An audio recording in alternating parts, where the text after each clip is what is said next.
مفتی صاحب، ولادت مبارک کا جو یہ تذکرہ ہے، یہ کب سے اس کائنات کے اندر دنیا میں جو ہے وہ جاری و ساری ہے؟ یہاں دو چیزیں ہیں، ایک ہے ذکر مصطفیٰ صلی اللہ علیہ وآلہ وسلم اور دوسرا ہے ذکر آمد مصطفیٰ صلی اللہ علیہ وسلم۔ صحیح۔ جہاں تک ذکر مصطفیٰ کا تعلق ہے وہ تو اس کی تو کوئی حد بندی کی ہی نہیں جا سکتی، کیونکہ اللہ تبارک و تعالی قرآن پاک میں ارشاد فرماتا ہے ان اللہ و ملائکتہ یصلون علی النبی، بے شک اللہ اور اس کے فرشتے درود بھیجتے ہیں نبی صلی اللہ علیہ وسلم۔ صلی اللہ تعالی۔ اب فرشتے کب سے نبی کریم علیہ الصلوۃ والسلام کا ذکر مبارک کرتے ہوئے آپ کے اوپر درود بھیج رہے ہیں، اس کی تو کوئی ابتدا بیان کی ہی نہیں جا سکتی۔ صحیح۔ اور اللہ تعالی کب سے اپنے حبیب پاک صلی اللہ علیہ وآلہ وسلم کا ذکر فرما رہا ہے تو اس کی تو کوئی ابتدا بیان ہی نہیں کی جا سکتی۔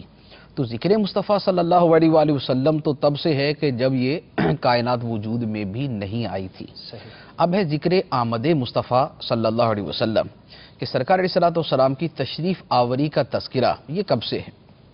اس کی بھی جو ابتدا ہے حقیقتاً تو اس کا بیان کرنا مشکل ہے، البتہ جو روایات کے اندر دیکھتے ہیں اور بڑے واضح طور پہ ہمیں نظر آتا ہے وہ یہ ہے کہ آدم علیہ الصلوۃ والسلام سے ہی سرکار علیہ الصلوۃ والسلام کی آمد کا تذکرہ شروع ہو گیا۔ ماشاءاللہ۔ سیرت کی کتابوں کے اندر اور فضائل کی کتابوں میں یہ روایت موجود ہے کہ حضرت آدم علیہ الصلوۃ والسلام کا جب آخری وقت آیا جی۔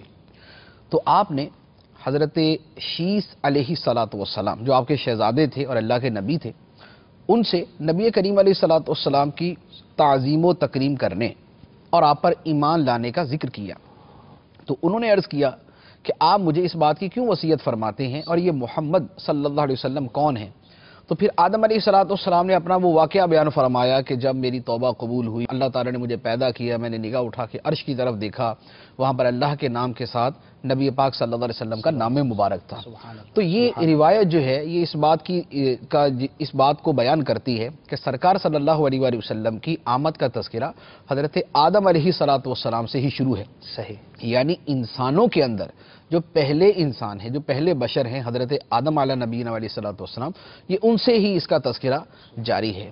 پھر اس کے بعد حضرت موسیٰ علیہ الصلوۃ والسلام کے حوالے سے اسرائیلی روایات میں بڑی کثرت کے ساتھ یہ بات موجود ہے کہ انہوں نے تورات کے اندر ایک امت کا تذکرہ پڑھا، ان کے فضائل پڑھے، ان کے محامد پڑھے، ان کے جو اللہ تعالیٰ کے ان کے اوپر خصوصی انعامات ہیں ان کا جب ذکر پڑھا تو اللہ تعالیٰ کی بارگاہ میں عرض کیا کہ اے اللہ یہ کس کی امت ہے؟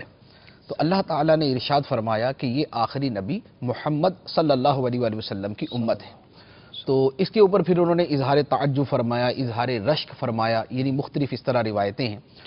اور حضرت موسیٰ علیہ الصلوۃ والسلام اپنی امت کو باقاعدہ اس بات کی تاکید فرمایا کرتے تھے، چونکہ تورات کے اندر یہ بات موجود تھی کہ نبی کریم صلی اللہ علیہ وآلہ وسلم کی آمد مبارک ہوگی، اللہ کا ایک نبی تشریف لائے گا، ایک خاص رسول تشریف لائے گا۔ تو چونکہ یہ تذکرے موجود تھے لہٰذا بنی اسرائیل کے اندر یہ بات ہمیشہ سے چلتی آ رہی تھی، اس لیے قرآن پاک کے اندر بھی اس کو بیان کیا گیا۔ چنانچہ قرآن پاک کی آیت مبارکہ ہے وَكَانُوا مِن قَبْلُ يَسْتَفْتِحُونَ عَلَى الَّذِينَ كَفَرُوا، کہ یہودی نبی کریم صلی اللہ علیہ وآلہ وسلم کی تشریف آوری سے پہلے آپ کے وسیلے سے فتح کی دعا مانگا کرتے تھے۔ یہودیوں یعنی مشرکوں کے مقابلے میں جب ان کی جنگ ہوتی تو وہ اللہ تعالیٰ کی بارگاہ میں دعا کرتے کہ اے اللہ ہمیں اس نبی کے صدقے، اس نبی کے وسیلے سے فتح عطا فرما جو نبی آخری زمانے کے اندر تشریف لائیں گے۔ اللہ اللہ اللہ۔ تو سرکار علیہ الصلوۃ والسلام کی تشریف آوری کے ذکر کے ساتھ یہودی باقاعدہ اللہ تعالیٰ کی بارگاہ میں دعائیں کیا کرتے تھے۔ صحیح۔ اسی طرح قرآن پاک کے اندر کثرت سے یہ بات موجود ہے کہ یہودیوں نے توریت کے اندر تحریف کی۔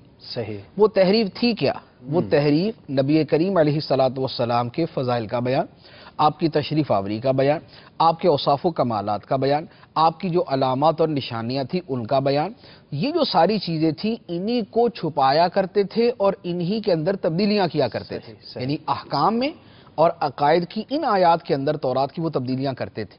تو گویا آمد مصطفیٰ صلی اللہ علیہ وآلہ وسلم تورات کے اندر موجود تھی، بے شک۔ اس کا تذکرہ مبارکہ موجود تھا۔ اچھا، اب یہ حضرت موسیٰ علیہ السلام کی تورات شریف کے حوالے سے. اس کے بعد حضرت عیسیٰ علیہ السلام کا جو معاملہ ہے وہ تو اس سے بھی زیادہ واضح ہے. اچھا. کیونکہ عیسیٰ علیہ السلام اللہ تعالیٰ کے وہ نبی ہیں جو سرکار صلی اللہ علیہ وآلہ وسلم سے پہلے آخری ہیں. صحیح. یعنی آپ سے پہلے یعنی سیکنڈ لاسٹ جو ہیں وہ حضرت عیسیٰ علیہ السلام.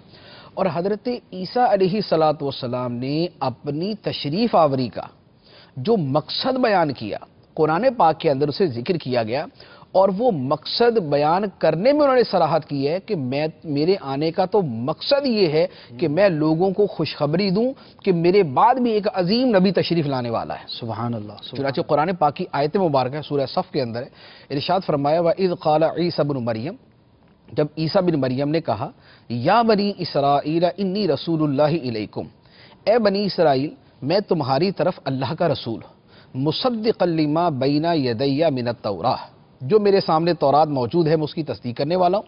صحیح. ومبشرا برسول یاتی من بعدی، اور میں خوشخبری دینے آیا ہوں اس رسول کی جو میرے بعد میں تشریف لانے والے. کون؟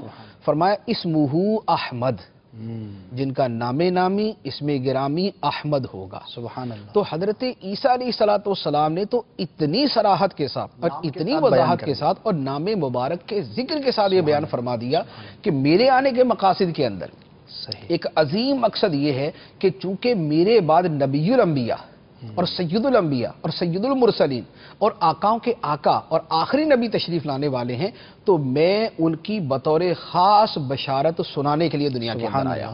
تو سرکار صلی اللہ علیہ وآلہ وسلم کی آمد مبارکہ کا یہ وہ تذکرہ ہے جو آدم علیہ السلام، حضرت موسیٰ علیہ السلام، حضرت عیسیٰ علیہ السلام اور ان سب کی امتوں سے چلتا آ رہا. سبحان اللہ. صلو علی الحبیب صلی اللہ تعالی علی محمد. مجھے اپنی اور ساری دنیا کے لوگوں کی اصلاح کی کوشش کرنی ہے.